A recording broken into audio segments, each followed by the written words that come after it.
Hello all, welcome back for another video of Service Reset My Car. Today I'm going to show you I can reset the service indicator of a Mitsubishi ASX 2014 model. When we start the car, there is an indicator that shows up and says service required maintenance, and I'm going to show you how I can get rid of that. Before we start, I want to mention our YouTube channel, Service Reset My Car. Have a look at our channel for more videos on how to reset different model cars. If you have any questions, use the comment area and I'll get back to you as soon as possible. Okay, let's start with this one. There is an indicator popping up.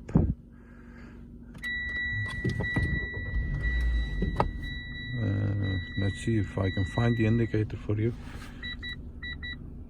It must pop up now. Yes, this one.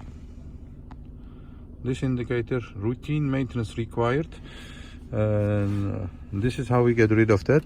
Turn off the ignition. Then there is an info button on the left side if you have a left steering wheel. This button over here. Press that button repeatedly till you get this sign with the wrench on it. Once you're here, press it, hold it.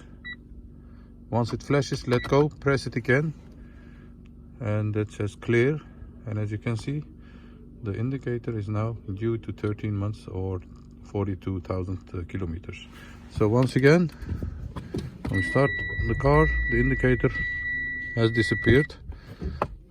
And this is how we got rid of that. Turn off the ignition, find the indicator, press it. When it flashes, let go, press it again, and you'll see that the indicator is gone now. That was it for today. Thanks for watching and hope to see you next time with another video. Stay safe, take care, bye bye.